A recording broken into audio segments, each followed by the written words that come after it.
Es ist Zeit für Schweiz aktuell. Schön sind Sie dabei, Buonasera. Und darauf legen wir heute den Fokus. Einfacher parkieren. Mehrere Kameras filmen im Moment das Frauenfeld 5 Parkplätze. Mit einer App kann man dann schauen, wo man noch Platz hat, um sein Auto abzustellen. Wer mit dem Auto in einer Stadt unterwegs ist und parkieren will, kennt es. Es kann ziemlich mühsam sein.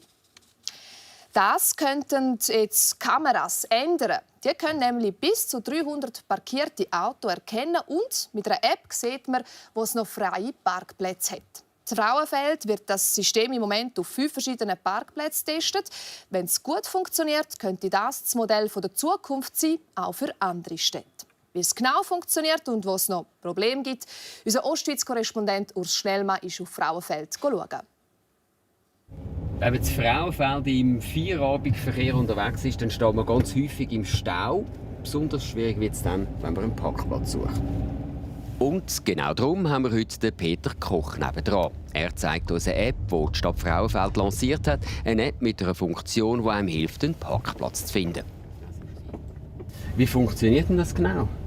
Ja, wir haben hier auf der Regio Frauenfeld-App alle 5 Parkplätze der Stadt drauf. Und da kann man voraus schauen, wo etwas frei ist und wie viel. Und wir sehen jetzt hier auf dem oberen Mätteli hat es 19 Parkplätze frei. 60% des Verkehrs zu Frauenfeld ist hausgemacht von denen, die hier wohnen.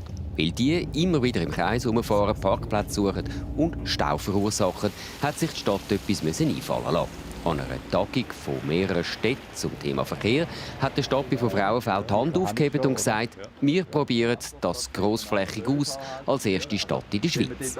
Wir haben kein Parkleitsystem in Frauenfeld und ich habe immer gesagt, das macht nicht Sinn, da jetzt auf eine alte Technologie zu setzen mit irgendwelchen Schlaufen in den Straßen und alten Tafeln, die dann irgendwo rumhängen, sondern wenn, dann muss das online sein, das muss die neue Technologie sein. Der Auftrag aus Frauenfeld ist raus auf Zürich.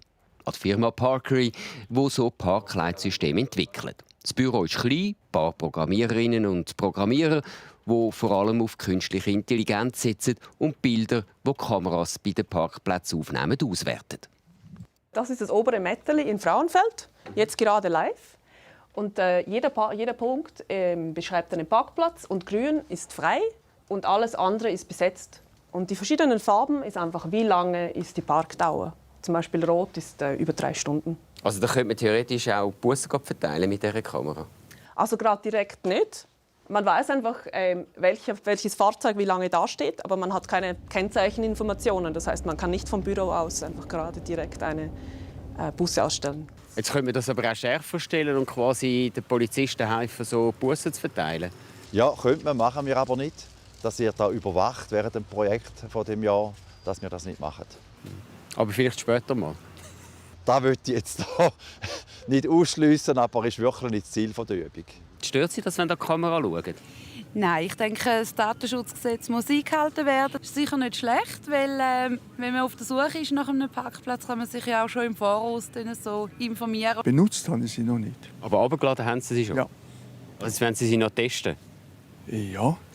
Nur parke ich jetzt da, wo ich nicht darf. Was halten Sie von dem? Ist das gescheit, so etwas? Also ich eigentlich schon. Mit der App finde ich es jetzt nicht so praktikabel, gerade beim Autofahren. Oder? Also du musst irgendwo rechts hinfahren, um zu schauen, wo hat es einen Parkplatz und nachher kannst du wieder gehen. Oder die Freunde mitnehmen, oder? Oder die Freunde. Ja, genau, die können natürlich schauen. Ja, das stimmt natürlich. Und weil ja die Freundin oder der Freund nicht immer dabei ist, denke wir die App jetzt weiter anpassen. Die Daten von der Kameras sollen künftig mit anderen Systemen kombiniert werden. Mit Parkour zusammen entwickeln wir da in die Richtung entwickeln, dass das aufs Navi auf die gängigen Navi der Autos aufgespielt wird. Die Kameras sind für das Parkmanagement attraktiv und 10-mal günstiger als herkömmliche Systeme. Ja, mit einer Kamera können wir bis zu 300 Parkplätze erfassen. Und bei den Bodensensoren, die man vorher verwendet hat, da braucht es einfach einen Bodensensor pro Parkplatz. Da hat es 19 frei von total 187. Unsere Testfahrt zeigt, das System hat Potenzial, muss aber noch ausgebaut, sprich mit der Navi zusammengeführt werden, dass man nicht die ganze Zeit aufs Handy schauen muss. Kommt es so weit und der Datenschutz wird eingehalten, wird die Parkplatzsuche sicher einfacher.